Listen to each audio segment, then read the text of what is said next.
안녕하세요. 저는 이혼한 여자이고 30대 후반입니다. 이런 공개적인 공간에서 이혼 사연을 올려보게 될 줄은 몰랐네요. 제가 어젯밤 아빠 꿈을 꿨는데요. 우리 아빠는 어쩔 수 없는 사정 때문에 좀 빨리 단명하셨어요. 그래서 더 어젯밤 꿈에서 본 아빠가 더 반가웠고 보고 싶은 마음과 더불어 다시 떠오른 지난날의 상처 때문에 사연을 써보려고 합니다. 제 인생에서 가장 도려내고 싶은 한 부분을 용기 내서 들려드리고자 하니 많은 관심 부탁드려요. 한때 의사를 준비했던 저는 의대생으로서 유학까지 다녀오며 공부하다가 도중에 포기하고 급하게 대기업 쪽으로 방향을 틀었습니다. 이유는 아빠의 건강 악화로 병원비를 벌기 위해서였어요. 제가 의학 공부를 마음 편히 하기에는 아빠 병원비를 엄마 혼자 부담하기엔 너무 버거웠으니까요. 한참 의대생일 때 대인관계가 좋은 편이었는데 그 인연 덕분인지 제가 의사의 꿈을 포기하는 걸 주변 동기나 선후배들이 많이 안타까워해줬습니다. 그러던 중 우연히 술자리에서 만난 사람이 바로 남편이었어요. 남편은 병원장 아들이었고 우리 학교 선배 친구였더군요. 남편은 병원장 아들이었지만 병원 일을 하는 사람은 아니었어요. 저처럼 대기업에서 일하는 사람이었는데 그게 오히려 저와 대화의 물꼬를 트는 데에 한몫했던 것 같습니다. 아무튼 그 인연으로 저와 남편은 결혼까지 꼴이 나게 되었어요. 어떻게 보면 시집 잘 갔다고 생각할 수도 있을 거예요. 실제 제가 결혼할 때 사람들이 다 저보고 땡 잡았다고 했거든요. 사실 저도 초반에 그렇게 생각했고 우리 친정 부모님도 사위를 과분한 존재로 생각했었습니다. 일단 저와 친정 부모님의 마음을 뒤흔들었던 건 남편의 배경보다는 지극한 효심 때문이었어요. 남편은 어른에 대한 마음가짐이 참 기특한 사람이었습니다. 기본적으로 어른한테 예의가 바르면 됨됨이가 된 사람이라고 생각했거든요. 제가 그 사람의 인생 모든 걸 낱낱이 알아볼 수 없었기에 사람을 판단하는 데에 그것이 최선이라서 봤습니다. 결혼을 마음먹게 된 이유가 그게 제일이었어요. 남편의 효심은 우리 친정 부모한테까지 뻗쳤는데요. 아빠가 그때 간경화라서 몸이 급격히 안 좋았습니다. 남들은 아빠가 사위 데리고 술도 같이 한잔하면서 딸 부탁하고 술 친구도 하고 그러던데 아빠는 사위한테 그렇게 해줄 수 없어서 미안해했어요. 하지만 남편은 다른 방법으로 아빠와 말동무가 되어주었는데요. 남편이 시부한테 개인적으로 부탁해서 우리 아빠를 시부 병원으로 옮겼어요. 그리고는 시부가 병원장으로서 우리 아빠를 많이 신경 써줬고 남편은 퇴근하고 시간 내서라도 병원에 들러서 우리 아빠에게 얼굴을 비췄습니다. 시부 병원이 남편 집 가는 방향에 있어서 남편이 병원을 더 잘 들여다볼 수 있었죠. 처음엔 너무 관심을 과하게 줘서 괜히 남편한테 부담될까봐 그렇게까지 하지 않아도 된다고 그랬거든요. 그런데 남편이 그저 좋아해서 한다는 말 때문에 더는 말릴 수가 없었습니다. 저보다 더 많이 신경을 써주니 얼마나 든든하고 고마웠는지 모르죠. 당연히 결혼하기 전에는 이렇다 할 문제가 없었습니다. 시부모님 두 분 다 제가 의료계에서도 일했고 대기업에도 종사하고 있으니 자기네 집안과 찰떡궁합이라면서 좋아해줬어요. 그런데 대체 어찌 된 건지 결혼을 하고 나니까 도드라지게 제 심기를 건드는 사람이 있었는데요. 바로 시모였어요. 시부도 괜찮고 남편도 괜찮았는데 유독 시모만이 성질머리가 구시대적이었다는 겁니다. 이런 식으로 표현하는 게 맞을지 모르겠는데 제 기준에서 시모는 다소 조선시대 발상을 갖고 있었습니다. 아마 이렇게만 말해도 알아듣는 며느리분들 계실 겁니다. 앞뒤 꽉꽉 막혀서 그저 보복심리로 옛날 며느리상을 밀어붙이는 어른들을 말하는 거예요. 그게 저를 너무 괴롭게 만들었다는 거죠. 주로 어떤 식이었냐면요. 일단 저희 친정집 얘기부터 들어보시고 비교해보세요. 친정을 찾아가면 부모님은 우리 남편을 볼 때마다 늘 부둥부둥 해주고 잘 챙겨줍니다.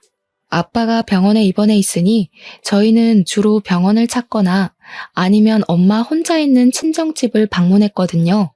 병원으로 가든 집으로 가든 친정 부모님은 저랑 남편이 괜히 마음의 부담을 느껴서 힘들까봐 한 번도 자고 가란 말 한 적 없었고 더 있다 가라며 붙잡은 적도 없었습니다. 섭섭할 만큼 또 언제 올 거냐고 물은 적이 없었죠. 친정 부모님도 분명 우리랑 더 오랜 시간을 보내고 싶을 거예요. 부모들 마음이 다 비슷하지 않겠습니까? 그런데도 저희 부모님은 꼭 2-3시간 얼굴 보는 걸로 족하다며 빨리 헤어지려고 했고 그걸로 모자라 가끔씩 우리에게 와준 걸로 고맙다며 용돈도 주고 식사도 대접해 주었어요. 저랑 남편은 친정 부모님한테 가면 그저 품 안의 새끼들이나 다름없었죠.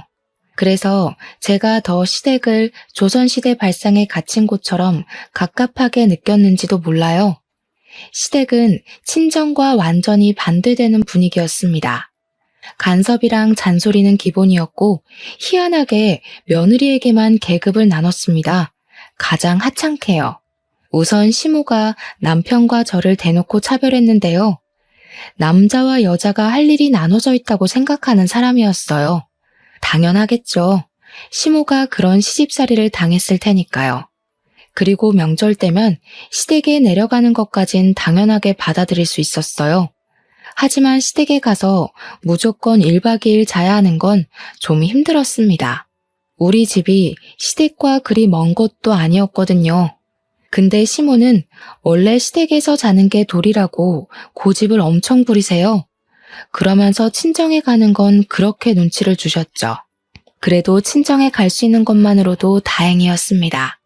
결혼 후 첫 명절 땐 3박 4일 통째로 시댁에 잡혀서 일을 해야 했거든요. 그땐 친정에 아예 못 가서 친정 부모님한테 얼마나 죄송했는지 모릅니다. 친정 아빠가 몸이 성치 않아서 같이 있을 수 있는 한 무조건 가족끼리 시간을 많이 보내고 싶어서 더 속상했었어요. 그래도 남편이 제 사정을 알고 있었기 때문에 안 좋았을 제 마음을 이해해 줬습니다. 그래서 2번 다신 명절 통째로 날리는 일 없도록 남편과 잘 합의 봤어요. 첫 명절엔 시모가 갑자기 아픈 바람에 어쩔 수 없는 상황이라 저도 남편의 마음을 이해해줬죠. 아마 그 뒤로 시모가 제게 친정 가는 걸 더 눈치 줬던 걸로 기억합니다. 그리고 시모는 손주 문제 가지고도 사람을 피곤하게 만들었어요. 어떤 날엔 아예 나를 잡아서 귀에서 피가 날 만큼 주야장천 얘기하시더라고요. 그때는 저랑 남편이 일하는 데만 치중하고 있었을 시기라서 아직 아이 생각이 없었거든요. 이러한 생각을 남편과 제가 각각 시모한테 전달했는데도 시모는 저희 입장을 들을 생각도 안 했습니다. 결혼 반개월 지나고부터 거의 매일 저녁 전화를 해서 아이 얘기를 하더라고요. 이러니까 젊은 사람들이 문제라는 거야. 요즘 같은 저출산 시대에 아이를 낳을 수 있는 몸이면 낳아야지. 낳고 싶어도 못 낳는 사람이 얼마나 많은지 알아? 너는 대체 왜 그 축복을 미룬다는 거냐? 나중에 나이 들어봐라. 낳고 싶어도 못 낳는 여자 된다고. 어머님, 그것도 준비가 됐을 때 만들어야 축복인 거죠. 저랑 남편이 누누이 말씀드렸잖아요. 벌써 아이 만들면 저 일 쉬어야 되는데 그럼 남편 혼자 나가는 돈들 감당해야 된다고요. 저희 아빠 병원비도 계속 나가고 있고요. 이런 상황에서 아이까지 낳으라뇨. 얼마나 빠듯하겠어요. 너는 어떻게 그냥 좀 한 번에 알겠다고 하는 법이 없니? 다 시끄럽고 우리도 손주는 봐야 할 것 아니냐. 솔직히 올해는 안 넘겼으면 싶구나. 나도 손주 한 번씩 봐주고 하려면 하루라도 기운 있을 때 해줄 수 있다고. 제가 시모한테 내 자식 봐달라고 한 것도 아니었고 제가 따로 육아를 부탁할 것도 아니었는데 시모는 자기 멋대로 거들먹거리며 제게 현명한 판단을 하라 지적했습니다. 마치 아이를 늦게 낳으면 제 손해라는 걸 강요하고 싶은 듯 보였죠. 저는 책임감 없이 아이 낳고 불행한 삶을 사는 것보단 기본적인 기반은 쌓고 전진하고 싶었어요. 안 그래도 아빠 건강이 갈수록 안 좋아지던 때라서 예민했거든요. 그 상황에서 무슨 아이를 만들겠습니까? 제가 같은 답을 몇 번이나 했는데도 시모가 매일 저녁마다 이렇게 전화질을 해대니 도무지 스트레스를 안 받을 수가 없었습니다. 그렇다고 제가 어디 털어낼 수 있을 곳이 있나요? 그나마 말해봤자 남편한테 하소연하듯 얘기할 뿐이었는걸요. 남편한테 얘기한다 한들 남편이 시모에게 경고를 주는 것도 아니었으니 스트레스가 해결되는 것도 아니었거든요. 우리 엄마가 또 그랬구나. 나한테는 그런 소리를 안 하니까 내가 엄마한테 먼저 얘기하기도 애매하네.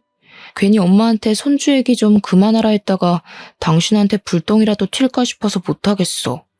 당신 안 그래도 힘든데 우리 엄마가 성질까지 부리면 더 벅찰 거 아니야. 나도 뭐가 정답인지 모르겠다 이젠. 그냥 아빠 걱정만 하고 싶은데 자꾸 어머님이 중간에 정신을 회방 놓아서 요즘 내가 무슨 생각을 하면서 걸어다니는지도 모르겠다니까. 어머님 대체 나한테 왜 그러시지? 내가 마음에 안 드시나? 그럴 리가. 그랬으면 진작에 결혼 방해했지. 지금 당신 상황이 힘들어서 그런가 자꾸 안 좋은 생각만 하려는 것 같네. 일단 임신 부부는 내가 대신 고민해 볼 테니까 걱정하지 마. 그래도 남편까지 저를 들들 볶았다면 정말 정신을 못 차렸을 텐데 그나마 남편이 제 투정을 다 받아줘서 숨 쉴 작은 구멍 정도는 집구석에 남아 있었습니다. 저는 친정아빠의 건강이 더 안 좋아졌다는 소식을 듣고 난 후부터 자주 병원을 방문했어요. 특히 평일에는 퇴근하면 거의 무조건 병실에 들렸다가 귀가했습니다. 이건 남편도 결혼하기 전부터 결혼 후까지 함께 해주는 부분이었고 제가 이렇게 하는 것에 대해서 다 이해를 해주었습니다. 근데 어느 날엔 남편이 시모한테 연락이 왔는지 볼일 있다고 병실에 못 들린 적이 있었습니다. 저 혼자서 친정 부모님 만나 뵈러 또 아빠 병실을 찾았죠. 그런데 하필 그 타이밍에 시모가 우리 신혼집을 찾아왔나 봅니다.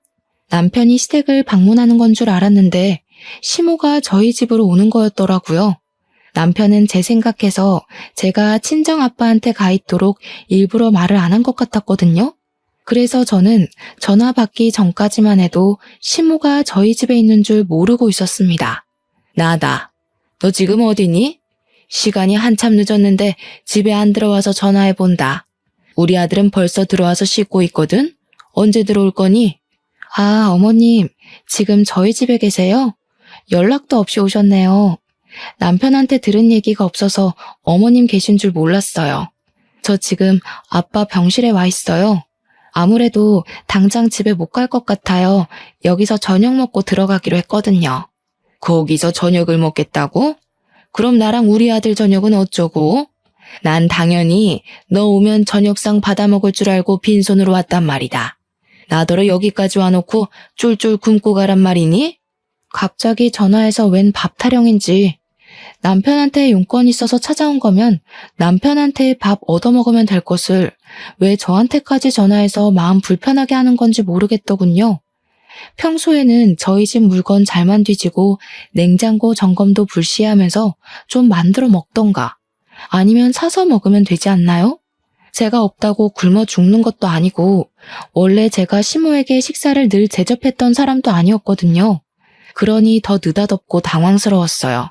그러니까 시모한테는 감히 안주인되는 여자가 자기 남편의 끼니를 안 챙겨주고 늦은 시간까지 밖에 있다는 것이 용납 안 되었던 것 같았습니다.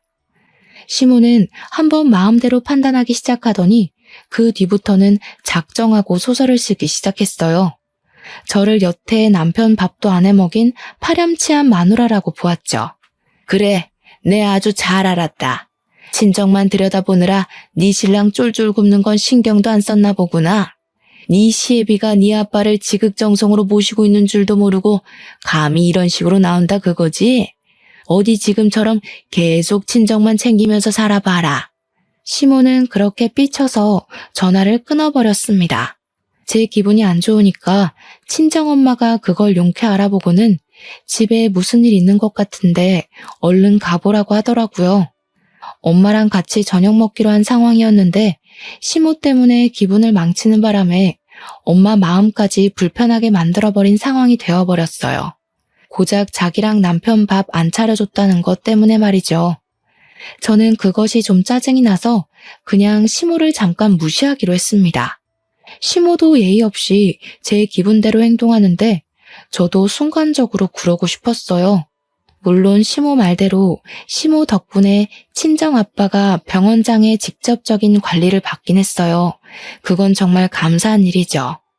하지만 그것이 시모와 노예 계약을 위한 조건은 아니잖아요. 저는 저희 친정아빠를 위해 시댁에서 주신 은혜에 대해 반드시 보답할 거였습니다.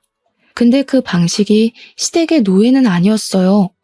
그래서 그냥 엄마한테 신경 안 써도 된다 하고 약속대로 저녁을 먹으러 갔죠. 일부러 친정 부모님과 더 긴 시간을 보낸 후에 귀가를 하였습니다. 솔직히 시모가 집으로 돌아가길 바라는 마음에서 늦게 귀가했어요. 그런데 아쉽게도 귀가하니까 시모가 자고 간다면서 안 자고 집에 있더라고요. 뛰는 제 위에 나는 시모가 있었나 봅니다. 아무튼 시모가 어둑한 거실을 누비면서 제가 오기만을 두 눈 뜨고 기다리고 있었던 것 같았어요. 제가 시모한테 피곤한 낯짝으로 인사를 하니까 숨 돌릴 틈도 안 주고 공격을 하대요. 막 집에 들어온 저보고 친정 부모는 잘 만나고 왔냐고 하는 겁니다. 말투가 어딘가 모르게 안 입고 온 분위기를 풍겼어요. 그 느낌을 보니까 또 무슨 말로 사람 심기 건드릴까 싶더라고요. 나름대로 각오를 하고 시모 잔소리를 잠자코 들었는데요. 어쩜 갈수록 신박하게 사람 속을 뒤집어 놓는지 몰라요. 저리 부모 마음을 몰라서야. 여자는 출가 외인이란 말 알지? 너네 부모 쪽에서도 딸이 결혼해서 잘 사는 걸 원하지 자꾸 찾아오는 거 안 좋아해. 네가 영 눈치 없는 것 같아서 말해주는 거다. 듣자마자 이건 또 무슨 해괴한 세뇌인가 싶더라니까요. 세상에 어느 부모가 자식이 품에서 떠났다고 영영 안 보길 원하겠습니까? 시모는 제가 자기보다 젊다고 뭣도 모르는 여자인 줄 아나 봐요. 그런 소리 하면 제가 식겁해서 출가 외인 신세를 받아들이기라도 할 것 같나 보죠? 왠지 시모의 신보가 짐작이 되어 더 기가 막혔는데요. 시모의 방정맞은 입은 정도를 모르고 결국 선을 넘어버렸어요. 그러니 앞으론 친정 가지 마라. 너네 친정만 챙기지 말고 남편을 챙기라고. 넌 결혼한 순간부터 남편 사람이라는 거 모르니? 세상 천지 어느 며느리가 너처럼 매일 친정에 들러붙어 있나 둘러봐라. 나 같은 시어머니는 양반인 거야. 안 그럼 너 진작에 맨발로 쫓겨났어. 시모는 감히 저더러 앞으로 친정을 가지 말라 선언했고 가더라도 무조건 자신의 허락을 받은 뒤 다녀오라고 하였습니다. 그리곤 제가 무슨 남편 소유물이라도 되는 것처럼 제가 시댁에서 행사할 수 있는 권리는 아무것도 없다는 식으로 말을 해댔죠. 뻔뻔해도 이렇게 뻔뻔한 사람이 다 있나 싶었어요. 안 그래도 아빠가 그 전날 새벽 고비를 넘겼다고 해서 그날 얼굴 보고 엄마 마음 달래주고자 저녁 먹고 온 거였거든요. 그런데 집에 들어오자마자 저딴 소리를 듣자니 심지어 평소 제가 싫어했던 사람이 짓거리고 있으니 짜증나서 저 끝내 한마디를 안 할 수가 없었어요. 그렇게 잘 아시는 분이 왜 본인 처지는 모르세요? 요즘은 남자도 출가 외인인 거 몰라요? 어머님이 이렇게 멋대로 출가 외인 집 찾아오는 거 간섭이고 오지랖이거든요. 뭐야? 간섭? 감히 시애미가 훈수 두는 걸 간섭이라고 해? 너 가정교육 좀 다시 받아야겠다. 원래 며느리는 시집 오면 시애미한테 다 새로 배우는 거야. 교육은 어머님이 더 배우셔야겠어요. 제발 뉴스라도 보세요. 명절에 인사도 안 가려는 자식들 얼마나 많은지 모르겠어요? 제사까지 싹 다 없애자고 남편 종용하기 전에 적당히 하세요. 남편도 어머님 품 떠나서 제 사람 된 자식이니까 집착 좀 그만하시고 계속 찝쩍거리실 거면 제가 뭘 하든 신경 끄시던가요. 제발 좀 하나만 하시라고요. 제가 결혼하고 나서 목청을 크게 높여본 적은 그날이 처음이었을 겁니다. 저는 저 때문에 혈압 올라 보이는 시모를 내버려두고 방에 들어가 버렸어요. 방에 있던 남편이 거실에서 큰 소리가 난 후 제가 들어가니까 무슨 일이냐고 묻는 겁니다. 한번 폭발한 감정은 더 이상 숨겨지지 않았어요. 저는 소리내어 울면서 남편한테 하소연하였습니다. 어머님 정말 너무하신 거 아니야? 날 낳아준 부모님한테 평생 가지 말라는 게 할 소리냐고. 내가 왜 우리 부모님이랑 생이별을 해야 되는데? 그렇게 살아야 할 바엔 그냥 이혼하고 말 거야. 제 말에 당황한 남편 또한 21세기에 친부모와 생이별 시키는 건 좀 아니라고 생각했는지 한참 저를 달래다가 밖으로 나갔어요. 시모랑 대화를 하는 듯 했습니다. 시모가 본인 성질을 감당 못하는 건지 중간중간 큰 목소리가 나기도 했어요. 그래도 남편이 저와 못 만나게 하는 덕에 시모가 안방으로 쳐들어오는 일은 없었습니다. 시모는 그날 우리 집에서 자지 못하고 결국 남편이 댁으로 바래다 줬어요. 새벽에 괜히 남편만 고생을 했죠. 그 뒤로 시모가 저희 집에 왕래 없었던 건 아닙니다. 다만 약간의 변화는 있었어요. 시모가 저희 집을 찾아오더라도 저를 건들지 않더라고요. 제가 뭘 하든 잔소리하는 사람이었고 그 시선을 제 뒤통수에 붙이고 있던 사람이었는데 이젠 자유롭게 내버려 두셨죠. 그렇다고 저랑 사이가 완만했던 건 또 아니었어요. 좋게 말해서 자유롭게 내버려 뒀다고 한 거지 사실 저를 투명인간 취급한 거나 다름없었습니다. 시모는 제가 인사를 해도 무시했고 식사를 준비해도 겸상을 안 했습니다. 그럴 거면 우리 집에 왜 자꾸 오는 건지 모르겠는데 자기 먹을 반찬과 밥을 따로 챙겨와서 냉장고에 넣어놓고 찬밥이랑 젓갈만 먹었어요. 어찌 보면 시위라고 볼 수도 있겠네요. 너무 신경 쓰이는 행동이었지만 신경 써달라고 발악하는 것 같아서 오히려 신경을 꺼버렸습니다. 저도 시모를 투명인간 취급했더니 신기하게도 시간 지날수록 마음이 점차 편해지더군요. 그렇게 좀 잠잠한 시간이 흐르는 것 같았어요. 하지만 역시 한 번 원흉은 영원한 원흉인가 봅니다. 어느 주말 아침에 또 사달이 나고 말았어요. 엄마가 저랑 남편이 좋아하는 반찬을 싸준 적이 있었는데요. 그걸로 아침상 차리려고 냉장고 뒤졌는데 감쪽같이 없어진 거예요. 제가 분명 잘 보이는 곳에 놔뒀기 때문에 못 찾을 리는 없었고 저 아니면 손댈 사람도 딱히 없어서 사라질 이유도 없었거든요. 근데 신기루처럼 없어졌길래 참 귀신 고칼 노릇이라 생각하면서 냉장고를 뒤졌는데요. 그때 시모가 어슬렁거리며 뒤늦게 주방으로 들어오더라고요. 그 순간 정말 설마 싶은 불길한 촉이 들었습니다. 그래서 시모한테 다짜고짜 반찬 어디 갔냐고 물어봐 버렸어요. 아, 그거? 곰팡이가 폈는지 냄새가 이상해서 다 갖다 버렸다. 대체 얼마나 묵혀뒀길래 음식 썩는 줄도 모르고 그렇게 처박아 둔 거니? 친정 신경 쓰느라 이젠 집안일까지도 점점 뒷전되는 거냐? 뭐라고요? 반찬이 썩다뇨. 그거 엊그제 챙겨온 건데 무슨 소리 하시는 거예요? 친정엄마가 남편 좋아하는 반찬까지 챙겨서 주신 거라고요. 응? 엊그제? 그럼 포장이 허술했나 보네. 분명 쉰내 났었어. 근데 앞으론 너네 엄마한테 그런 거 싸주지 말라고 해라. 내가 조금 맛보니까 간이 옳지도 않고 속만 버리겠더라. 그리고 너도 친정엄마한테 반찬 받아오는 습관 버려. 안주인이 직접 음식을 할 줄 알아야지. 너무 어이가 없어서 말문이 막힌 저를 두고 시모는 신이 나서 입을 나불거렸습니다. 나중에 애 낳으면 애 밥도 친정엄마한테 해달라고 할 거냐면서 끝도 없이 잔소리를 하셨어요. 그동안 제게 시비 못 걸어서 어떻게 참았나 싶을 정도로 악담이 소시지처럼 줄줄 잇따라 나왔죠. 그걸 듣는데 그동안 마음이 괜찮은 줄 알았던 저는 괜찮은 게 아니었단 걸 깨달았어요. 그저 우라가 내면에서 잠을 자고 있었을 뿐이었어요. 너무 화가 나서 아침부터 손발이 부들부들 떨렸던 저는 더 이상 시모가 시모로 보이지 않았습니다. 그 와중에 아침상이나 차리라며 제게 밥주걱을 쥐어주는 시모에게 더는 참지 못하고 주걱 냅다 던져버렸어요. 그리곤 제 분에 못 이겨 아악 소리 지르니까 시모가 놀라서 저를 쳐다보는 겁니다. 저더러 정신 나갔냐고 하대요? 저는 그런 시모에게 다가가 침을 튀기면서 얘기를 했어요. 어머님이 살아계시는 동안엔 손주 코빼기도 안 보여줄 테니까 꿈도 꾸지 마세요. 어머님은 죽었다 깨어나도 손주 볼 팔자 못 되고 시어머니 대우받을 팔자 못 되실 거예요. 제가 그렇게 만들 거예요. 그냥 이대로 뒤치다꺼리 받아줄 자식 하나 없이 외롭게 늙다 가도록 만들 거라고요. 저도 제가 그런 말을 할 수 있는 사람인 줄 몰랐습니다.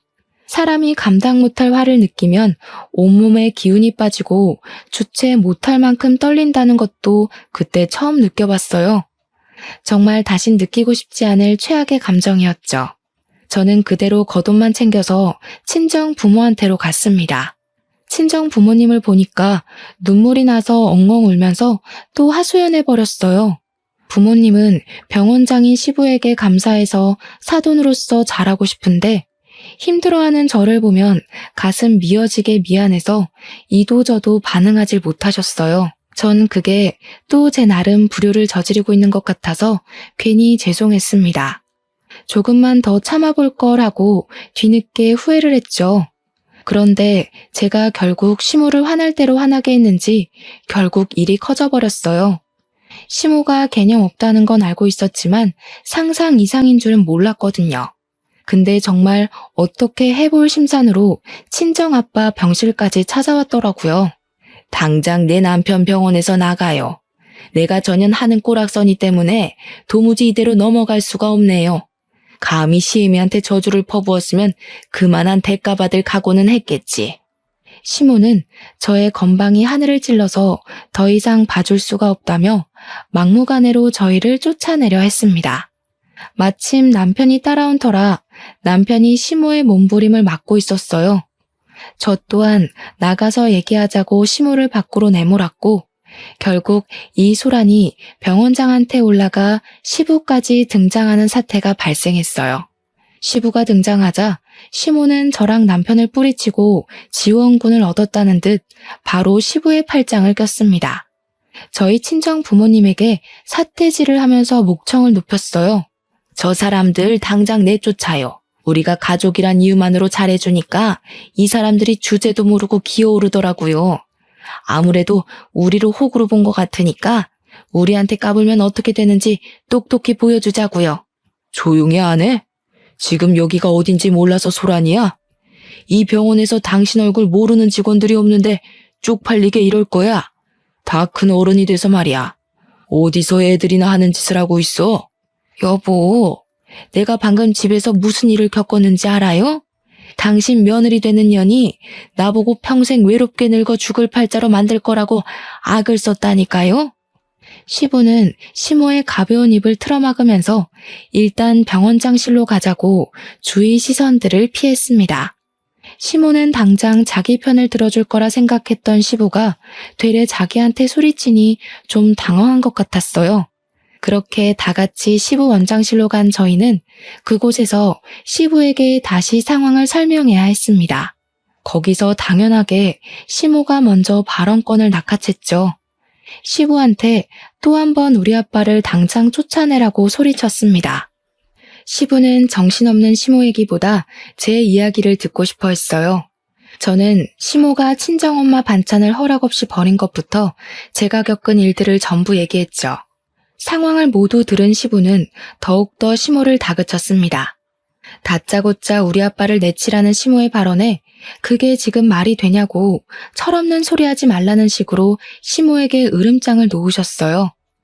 시모는 자기 입맛대로 상황이 안 돌아가자 또 자기 성질을 견딜 수 없었나 봐요. 도무지 저의 버르장머리를 견딜 수가 없다면서 갑자기 저한테 달려와 머리채를 잡아 뜯기 시작했습니다. 내가 병원장 사모고 내 아들이 병원 건물 물려받을 사람이야. 감히 니까짓 게 우리 집안이랑 어울린다고 생각해? 너한테는 내 재산 한 푼도 못 줘. 누가 재산을 달라 했나요? 대체 왜 자꾸 자기 망상에 빠져서 저를 괴롭히는지 모르겠더군요. 남편이랑 시부도 시모가 이렇게까지 누굴 미워하는 건 처음 봤는지 말리면서도 많이 당황스러워했습니다. 저는 결국 그 자리에서 엉망진창인 꼴로 오열을 하였어요. 제 처지가 서럽더라고요.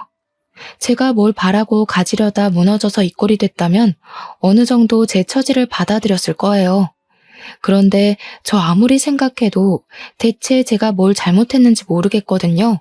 억울해서 눈물이 너무 나더라고요. 이런 감정으론 도무지 친정 부모님한테 갈 수가 없어서 끝내 인사도 못하고 남편과 함께 집으로 돌아왔습니다. 시모는 시부한테 잡혀서 우리를 따라오지 못했어요. 집에 온 저희의 기분은 그야말로 먹구름 그 자체였습니다. 남편도 그동안 저랑 시모 사이에서 많이 힘들어했더라고요. 그건 미안했어요. 근데 그 때문에 남편이 제게 하는 말은 좀 서운했습니다. 도대체 왜 나한테 그러냐? 둘 다 왜 그래? 그냥 좀 서로 양보하고 지낼 순 없는 거야? 사람 대 사람이잖아. 뭐가 문제라서 그게 안 되는 건데? 엄마는 나이가 많아서 그렇다 쳐. 당신은 엄마보다 젊고 훨씬 깨어있는 사람이면서 왜 이렇게 답답한 짓만 해? 뭐? 그게 지금 할 소리야? 막말로 당신이 중간에서 잘했으면 어머님이 당신 무서워서라도 저런 식으로 못했겠지. 나만 이 관계에 대해 문제가 있는 거라고 생각해? 당신 엄마잖아. 당신 엄마가 이유 없이 나한테 시비 걸고 있는 거 보면 좀 나서서 방패해줄 수 있는 거 아니야? 나라고. 뭐 장인어른 장모님이 무조건 마음에 들어서 그렇게 웃는 낯으로 만나는 줄 알아?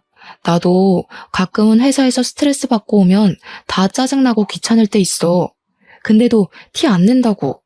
야, 비교할 걸 비교해. 당신은 회사에서 스트레스 받지?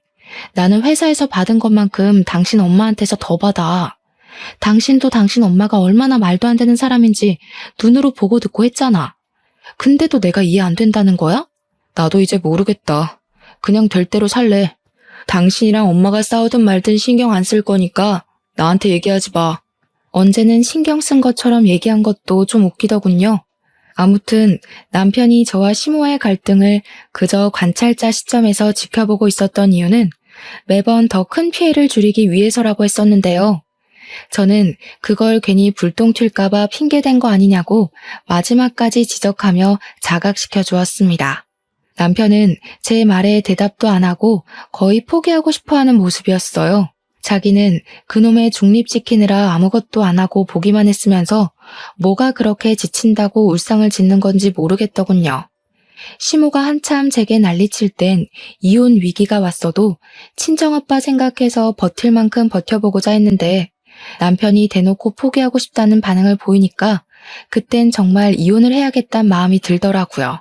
남편이 아무리 저희 부모님께 잘했어도 결국엔 팔은 안으로 굽는 법인데 제가 그걸 망각했던 것 같아요. 부부가 되는 순간 남편이 제 사람인 줄 알았고 제 가족인 줄 착각했던 거죠. 그래서 혼자 의지했고 기대했는데 역시 핏줄로 연결된 가족은 이길 수 없는가 봅니다. 그날이 남편한테 가장 크게 실망한 날이었어요. 저는 그 뒤로 남편에게 더는 바라지 않았고 남편과 싸우려 들지도 않았던 걸로 기억합니다. 그러나 당장 이혼을 마음먹진 못하고 있었어요. 정말 하늘이 원망스럽게도 저희 아빠 건강은 계속해서 안 좋아지셨거든요. 이혼이 결코 가벼운 사항은 아니잖아요. 컨디션 조절이 중요한 아빠에게 딸의 이혼이란 상처를 안겨주고 싶진 않았습니다. 그런데요, 그게 아빠를 위한 길인 줄 알고 욕심냈던 제 마음이 오히려 아빠를 위험에 빠뜨리게 되는 상황이 닥쳤는데요. 어쩌면 아빠가 일찍 돌아가신 건 저 때문이라고 봐야 할지도 모르겠네요. 이건 제가 정말 이혼을 결심한 이유와도 같습니다. 결정적인 이유엔 당연히 시모란 존재가 있었고요. 그날의 시모는 아직도 제게 괴물처럼 소름 끼치게 남아있어요. 우선 제 입에서 이혼 소리가 나온 건 바로 친정아빠가 돌아가셨을 때였습니다. 앞서 시모가 저희 아빠 병실에 찾아와 난동을 부렸다 말씀드렸잖아요. 시모가 그 난리를 친 후 친정아빠는 이틀 뒤 급격하게 컨디션 저조가 찾아왔어요. 그때만 해도 고비를 지난 지 얼마 안 되었을 때였는데 또 고비를 맞게 된 셈이었죠.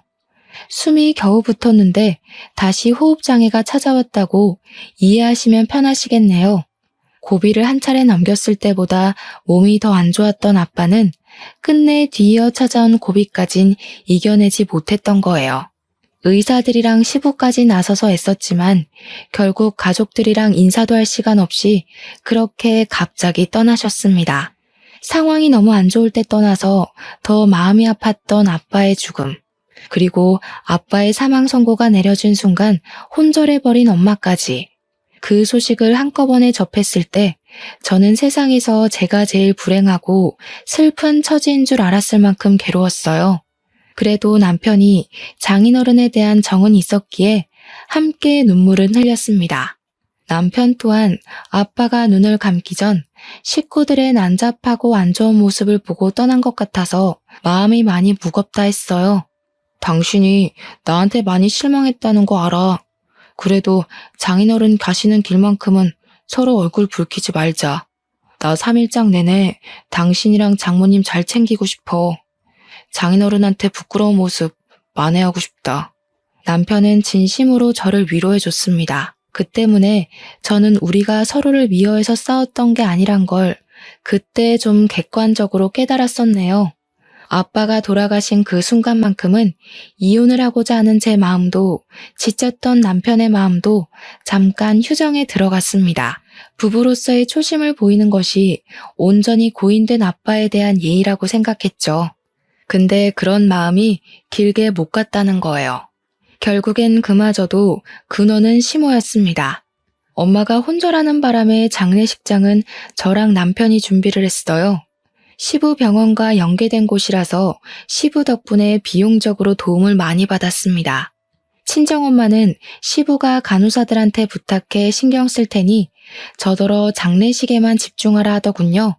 감사했죠. 그런데 몇 시간 지나지 않았을 때였어요. 시부한테 전화가 오더라고요. 정말 미안한데 아무래도 네가 좀 와봐야겠다. 안사돈 진정시켜줄 사람이 너밖에 없을 것 같아서. 엄마가 깨어났다는 사실에 저는 더 묻지 않고 전화를 끊었습니다. 남편에게 장례식을 부탁한 뒤에 병원으로 달려갔어요. 엄마가 시부랑 간호사들 사이에서 바닥을 구르면서 울부짖고 있더라고요. 가까이 가서 보니까 엄마는 시부를 붙잡고 원망을 하고 있었습니다. 그 살인자 당장 데려오라고. 나 가만 안 둘 거야.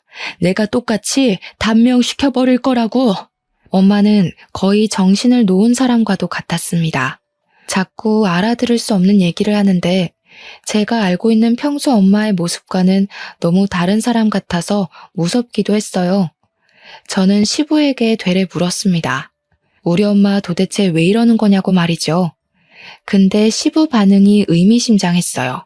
뭔가 엄마가 이렇게 정신이 나가 있는 이유에 대해서 알고 있는 듯한 표정이었습니다. 저는 그제야 시부를 더 재촉했어요. 그랬더니 시부가 간호사들을 다 물려놓고 제게 얘기를 했어요. 또 그날이 문제였답니다. 시모가 우리 아빠 병실 쳐들어왔던 그날이요. 그날 저랑 남편이 먼저 귀가하고 나서 저는 시부가 시모를 집에 보낸 줄 알았거든요. 그런데 시모가 우리들 몰래 한 번 아빠 병실로 들이닥쳤다네요. 그럴 줄 몰랐고 갑작스러웠던 상황이라서 시모를 막아주는 사람은 아무도 없었답니다. 시모가 분에 못 이겨 멧돼지처럼 돌진했는데 속도 조절을 못하고 그만 아빠 위로 엎어진 거예요. 그걸 엄마가 뒤늦게 잡아당기면서 비명을 지르자 직원들이 병실로 들어왔고 다 같이 시모를 겨우 끌어내서 시모를 내쫓았다고 해요. 그때 우리 아빠가 잠깐 쇼크가 왔다고 합니다. 그 바람에 큰일 날 뻔도 했대요. 시부가 예상하길 아마 그 충격이 컨디션에 큰 문제가 되지 않았나 얘기를 하더라고요. 정말 미안하다. 내가 너랑 안사돈한테는 참 얼굴들 낯이 없어. 아무리 용서를 구해도 소용없겠지만 정말 미안하다는 말밖에 할 말이 없구나. 내가 바깥 사돈한테 감히 조의를 해도 되는 건지도 모르겠다. 그 자리에서 마치 아빠의 사망 선고를 다시 듣는 것 마냥 저 또한 서럽게 울었습니다. 엄마가 시부를 원망하는 걸 말리던 것도 더는 못하고 그저 이런 인연을 끌고 와 버린 제 자신을 원망하기만 했죠. 그리고 저는 엄마를 모시고 장례식장으로 갔습니다. 제가 자리를 비운 사이 조문객들이 좀 늘어 있었는데요. 그 중에는 참 고맙게도 제 발로 찾아온 시모도 있더라고요. 저는 엄마한테 나서지 말라 했고 시모 하는 꼴이 궁금해 지켜보고 있었습니다. 시모는 우리 아빠 사진 앞에 서서 인사하고 절하더니 금세 앉을 곳을 찾아가 떡이나 주워 먹더라고요. 그러면서 하는 소리가 뭔 줄 아시나요? 아이고야, 잘 돌아가셨네. 오상이 따로 없다. 어차피 죽을 팔자였는데 잘 됐지 뭐. 식구들 주머니 사정은 더 이상 걱정 없겠다. 그러게 딸 교육을 잘 시켰어야지. 자기 딸내미 건방진 거 대신 벌 받은 거야. 이건 일부러 우리더러 들으라고 하는 소린지 아니면 저랑 엄마가 같은 자리에 있다는 걸 모르는 건지 시모는 그 재수없는 목소리를 숨기지 않았습니다. 시모의 입방정을 주변 사람까지 다 듣게 되었어요. 근데 주변 식구들은 시모 성질이 개똥 같다는 걸 아나 봐요. 굳이 말 섞으려 하지 않더라고요.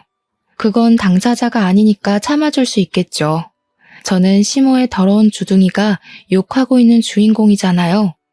어떻게 자기가 죽인 거나 다름없는 사람 장례식장에서 가족들이 뻔히 있는데 저런 개소리를 할 수 있는 걸까요? 시모란 사람은 그저 자기가 하는 말에 대해서 뭐가 잘못된 건지 아예 상식이 없는 것 같았어요.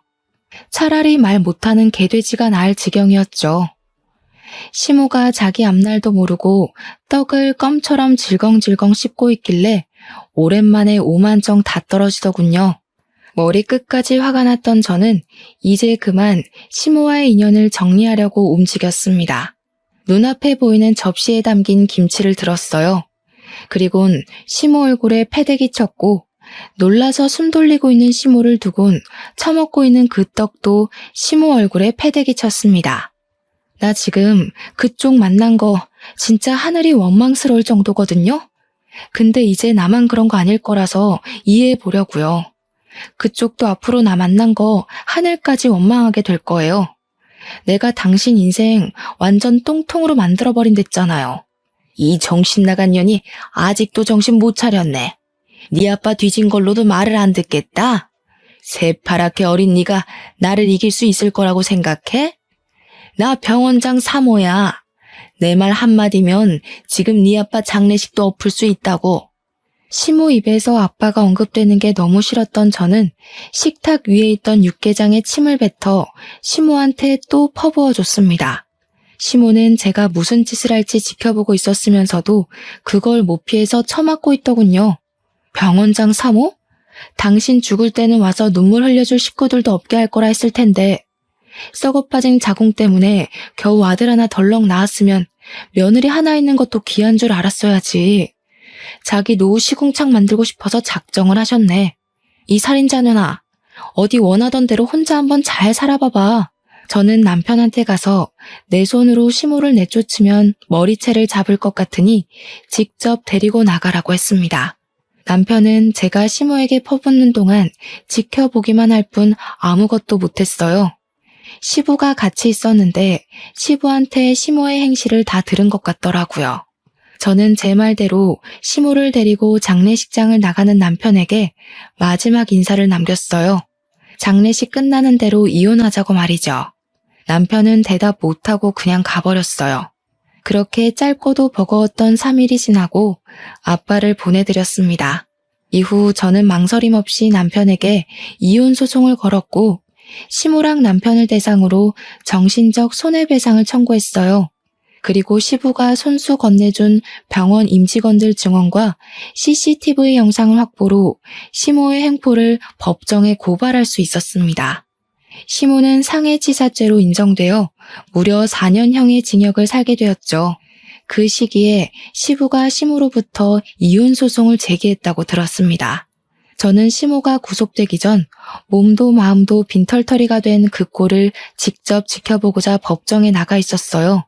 시모는 뒤늦게 제 다리를 붙잡으며 용서를 빌더군요.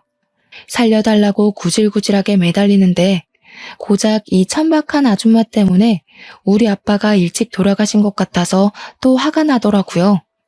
이제 진짜 외롭게 늙어 죽을 일만 남았겠네요. 그게 싫으면 깜빵 친구들이나 사귀어 보시던가요. 혹시 알아요? 지옥 가는 길만큼은 친구들이랑 동행할 수 있을지. 시모에게 붙잡힌 발목을 털어내고 그대로 돌아섰습니다. 역시 시모는 기대를 저버리지 않고 저한테 쌍욕을 퍼부어 주더군요. 참, 그리고 전 남편은 이혼 소송이 마무리되기 전 제게 진심으로 사과하고 싶다고 자리를 마련했었어요. 전 남편이 어른한테 예의가 발라서 좋아했었는데 그 마음이 아내와 엄마 사이에서 중간 역할을 못하는 걸로 연결될 줄은 또 몰랐네요. 어떻게 보면 전 남편과는 참 휴전 같은 만남이었을지도 모르겠어요. 언제 터질지 모를 전쟁 때문에 서로 긴장을 하고 살아야 하는 관계는 결국 이런 결론으로 도달하기 마련인 것 같습니다. 전 남편은 제게 미안하다고도 했고 여전히 좋아한다고도 했어요. 그런데 저를 붙잡지는 않았습니다. 이유는 자기 엄마 때문이었어요. 시부는 피 안 섞인 시모를 버릴 수 있지만 자기는 차마 그게 어려울 것 같다네요. 전 남편은 그런 선택을 할 만도 한 것이 시모가 전 남편에겐 잘했을 거잖아요. 아무튼 그게 저랑 전 남편과의 마지막 인사가 되었어요.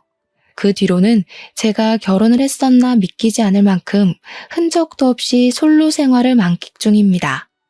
아빠를 여의고 혼자가 된 엄마랑 당분간 여유를 갖고 좀 쉴까 해요. 저도 엄마도 속을 많이 다쳐서 힐링이 필요하거든요. 행운이 오길 욕심내진 않아요.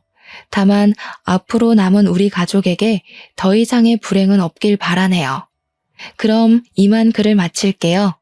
들어주셔서 감사합니다.